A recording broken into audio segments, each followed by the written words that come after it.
Hi guys, welcome to the power of science. आज हम बात करने वाले हैं प्रोटीन के स्ट्रक्चर की। प्रोटीन स्ट्रक्चर की, ठीक है। और हम बात करेंगे कि थोड़ा प्रोटीन के फंक्शन की। ओके गाइस, तो सबसे पहले प्रोटीन के स्ट्रक्चर की बात करते हैं। प्रोटीन का स्ट्रक्चर और फंक्शन ही सिर्फ मैं इसलिए पढ़ा रहा हूँ क्योंकि जो प्रोटीन के बारे में है और प्रोटीन का क्लासिफिकेशन है वो मैं पिछली वीडियो में पढ़ा चुका हूँ गाइस, ठीक है। इसका लिंक मैं आपको इसके डिस्क्रिप्शन में दे दूंगा और आई बटन में दे दूंगा। तो गाइस, सबसे पहले हम बात करते हैं कि प्रोटीन के स्ट्रक्चर क्या क्या होते हैं। प्रोटीन के 4 स्ट्रक्चर होते हैं गाइस, प्राइमरी, सेकेंडरी, टर्शियरी और क्वार्डिनरी।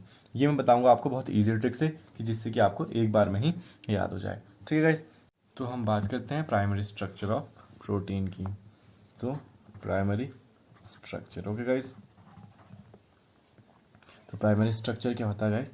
इसका जो प्राइमरी स्ट्रक्चर होता है वो होता है linear structure. Linear structure, linear से पता चलता है इसमें क्या होगी, लाइन होंगी। ओके गाइस, तो आप सभी को पता है कि प्रोटीन क्या होता है, वो मिलके बना होता है एमिनो एसिड से।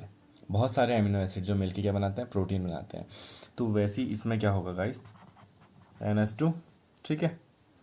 और बहुत सारे amino acid, amino acid 1, amino acid 2, amino acid 3, फिर लास्ट में क्या होगा, COOH। ये है नॉर्मल स्ट्रक्चर ऑफ प्रोटीन, ठीक है। अब इसे हम स्ट्रक्चर में देखें तो कैसे बनेगा। ये बनेगा ऐसे कुछ, NH2 ऐसा आएगा, ठीक है गाइस। तो इसमें पहला एमिनो एसिड हो गया, फिर एक एमिनो एसिड से दूसरे एमिनो एसिड के बीच में क्या है, ये आएगा COOH। फिर दूसरा एमिनो एसिड, एमिनो एसिड 2, फिर सेम COOH। एमिनो एसिड 3, ऐसे जितने भी एमिनो एसिड होंगे उन सभी का आएगा। और लास्ट में क्या आएगा, COOH। तो ये है guys primary structure of protein, ठीक है। तो गाइस जो सेकेंडरी स्ट्रक्चर ऑफ प्रोटीन है, सेकेंडरी स्ट्रक्चर, ठीक है, हम इसकी बात करते हैं। सेकेंडरी स्ट्रक्चर ऑफ प्रोटीन में हो जाता है जो फोल्डिंग आती है। वो फोल्डिंग कैसे आती है, सबसे इंपॉर्टेंट बात ये है, ये एमिनो एसिड बना रहा हूँ मैं ऐसे करके, एमिनो एसिड फर्स्ट मान लो इसे, ठीक हो गया। COONH, ऐसा था कुछ स्ट्रक्चर, लास्ट में COOH। जो ये O और H है इसके बीच में बन जाता है हाइड्रोजन बॉन्ड। तो इसमें हाइड्रोजन बॉन्ड बनेगा तो इसमें क्या आ जाएगी, फोल्डिंग आ जाएगी, ठीक है। इसमें क्या आ जाएगी, फोल्डिंग आ जाएगी, फोल्डिंग। तो ये फोल्डिंग दो टाइप की आती हैं, ये हो गई ऐसे या ऐसे, ठीक है। इस शेप को बोलते हैं स्पाइरल शेप, ठीक हो गया। जो सेकेंडरी स्ट्रक्चर है वो होते हैं दो टाइप के, एक होता है अल्फा हेलिक्स जो होता है स्पाइरल शेप का, जो दूसरा होता है बीटा शीट, वो होता है इस टाइप का, ठीक है। जो अल्फा हेलिक्स है, अब बात करेंगे हम सेकेंडरी स्ट्रक्चर में अल्फा हेलिक्स की। अल्फा हेलिक्स में होता है जो बॉन्ड बनेगा वो बनेगा सेम पॉलीपेप्टाइड के बीच में, ठीक हो गया, सेम पॉलीपेप्टाइड के बीच में बनेगा। और जो बीटा शीट है, बीटा शीट, तो इसमें क्या होगा, सेम और डिफरेंट पॉलीपेप्टाइड में जो होगा बॉन्ड की फॉर्मेशन हो गई, बॉन्ड बनेगा, ठीक है। तो बीटा शीट में है क्या, सेम और डिफरेंट पॉलीपेप्टाइड के बीच में बॉन्ड बन रहा है, ठीक है, बॉन्ड बन रहा है। तो उसमें ये एक पॉलीपेप्टाइड ये है COONH, एक एमिनो एसिड और COONH, ठीक है।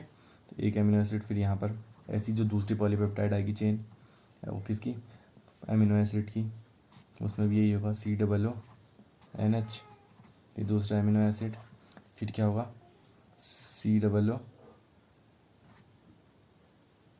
COOH, इस टाइप से, ठीक है। जो ये हाइड्रोजन है और ये ऑक्सीजन है, इनके बीच में क्या बन जाएगा, बॉन्ड बन जाएगा, ये बॉन्ड बन जाएगा, ये NH, जितने भी ये होते हैं इनके बीच में क्या होता है, बॉन्ड बन जाता है। फिर इसकी वजह से इसकी शेप क्या हो जाएगी, ये वाली शेप हो जाएगी, बीटा शीट की शेप मैंने आपको बताई। और केमिकल स्ट्रक्चर की बात किया जाए तो ऐसे होगा, ये सेम पॉलीपेप्टाइड होगी, एक पॉलीपेप्टाइड और दूसरी पॉलीपेप्टाइड बनाओगे उसकी उसी के नीचे, और क्या करोगे, जितने भी हाइड्रोजन और ऑक्सीजन है उसमें हाइड्रोजन बॉन्ड लगा दोगे। ठीक है गाइस, तो ये आसानी से आपको याद हो जाएगी। जो अब बात करते हैं टर्शियरी स्ट्रक्चर ऑफ प्रोटीन की। तो गाइस जो टर्शियरी स्ट्रक्चर प्रोटीन है वो बहुत ईजी है, आपको सेकेंडरी स्ट्रक्चर याद हो गया। ठीक है, प्राइमरी स्ट्रक्चर तो लीनियर है, वो तो ऐसे याद हो जाएगा, सेकेंडरी स्ट्रक्चर याद हो जाएगा, तो आपको समझिए सारे स्ट्रक्चर याद हो गए। तो टर्शियरी स्ट्रक्चर में क्या है कि सेकेंडरी स्ट्रक्चर ही होंगे पर उसके जो होंगे 3D मॉडल्स होंगे, सेकेंडरी स्ट्रक्चर के 3D मॉडल्स। तो देखिए कुछ ऐसे होंगे, ये कौन सा स्ट्रक्चर है, स्पाइरल स्ट्रक्चर ऑफ, ठीक है, spiral structure of secondary protein structure. ठीक है, और फिर ये कौन सा स्ट्रक्चर है, ये हो गया अल्फा हेलिक्स, ये हो गया बीटा शीट, और ये फिर से अल्फा हेलिक्स। ठीक है, तो ये जो होता है 3D स्ट्रक्चर बना देता है इस टाइप से, कुछ 3D इस टाइप में दिखेगा इसी, तो इसे ही बोलते हैं टर्शियरी स्ट्रक्चर, है ना जी, टर्शियरी। और क्वार्डिनरी क्या है, क्वार्डिनरी, क्वार्डिनरी में क्या होता है दोस्तों, ये टर्शियरी स्ट्रक्चर है, एक टर्शियरी स्ट्रक्चर, एक टर्शियरी स्ट्रक्चर जो होता है फिर से एक टर्शियरी स्ट्रक्चर से मिलेगा, तो इसे बोलते हैं डाइमर। ठीक हो गया, फिर ये एक टर्शियरी स्ट्रक्चर से मिलेगा तो ये हो जाएगा ट्राइमर। ठीक हो गया, ऐसे ये बढ़ते जाते हैं, चार एक और से मिल जाएगा तो फिर हो जाएगा टेट्रामर। ठीक हो गया गाइस, तो एक प्रोटीन स्ट्रक्चर एक टर्शियरी स्ट्रक्चर है। ठीक है, एक टर्शियरी स्ट्रक्चर हो गया ये इस टाइप में। ठीक हो गया, फिर ये एक और टर्शियरी स्ट्रक्चर से मिल जाएगा ऐसे, ऐसे करके ये बिल्कुल आपस में बिल्कुल ऐसे हो जाएंगे कि बहुत कॉम्प्लेक्स बन जाएगा, कि बहुत डिफिकल्ट, इसको पहचानना भी मुश्किल हो जाएगा, ऐसे कुछ ऐसे ऐसे बन जाएगा ये इस टाइप में। ठीक है गाइस, जो सबसे कॉम्प्लेक्स स्ट्रक्चर ऑफ प्रोटीन होगा, सबसे कॉम्प्लेक्स स्ट्रक्चर ये कुछ भी हो सकता है, ऐसे ऐसे ऐसे ऐसे, फिर ऐसे ऐसे ऐसे ऐसे, क्योंकि ये मिलके बना है किससे, टर्शियरी स्ट्रक्चर से। दो टर्शियरी स्ट्रक्चर मिल रहे हैं, देखो वो ऐसे बनेंगे, ये ऐसे करके एक टर्शियरी स्ट्रक्चर हो गया, ये दूसरा टर्शियरी स्ट्रक्चर हो गया, ऐसे करके तीन बना दी ट्राइमर हो गया, ऐसे चार बना दी टेट्रामर हो गया। तो ये बहुत कॉम्प्लेक्स स्ट्रक्चर जो होगा वो होगा आपका क्या, कोऑर्डिनरी स्ट्रक्चर ऑफ प्रोटीन। ठीक है, आपको स्ट्रक्चर आसानी से समझ में आ गए होंगे आई होप, क्योंकि उसमें कुछ नहीं है, सिर्फ सेकेंडरी स्ट्रक्चर आपको याद करना है। सेकेंडरी स्ट्रक्चर में भी इतना कुछ नहीं है कि वो हाइड्रोजन बॉन्ड के चक्कर में क्या हो जाते हैं, स्पाइरल शेप हो जाते हैं या ऐसी शेप में आ जाते हैं। ठीक है, तो फिर यही आपस में मिला दोगे तो ये टर्शियरी स्ट्रक्चर बन जाएगा, फिर तीन चार टर्शियरी स्ट्रक्चर मिला दोगे तो क्वार्टरनरी स्ट्रक्चर बन जाएगा। ठीक है गाइस, अब हम बात करते हैं कुछ की पॉइंट, ये इंपॉर्टेंट पॉइंट है। ठीक है, की पॉइंट की, जो प्राइमरी स्ट्रक्चर ऑफ प्रोटीन है वो होता है पेप्टाइड बॉन्ड से, उसमें जो पेप्टाइड बॉन्ड बना होता है, उसमें जो बॉन्ड होता है पेप्टाइड बॉन्ड होता है। और जो सेकेंडरी स्ट्रक्चर है उसमें होता है peptide bond plus hydrogen bond. ठीक हो क्या, और जो टर्शियरी स्ट्रक्चर है उसमें बहुत सारे बॉन्ड होंगे, पेप्टाइड प्लस हाइड्रोजन तो होगा ही, और प्लस इसमें क्या होगा, डाइसल्फाइड बॉन्ड भी होगा, प्लस आयनिक बॉन्ड होगा। ठीक हो गया, प्लस कौन सा बॉन्ड होगा, हाइड्रोफोबिक बॉन्ड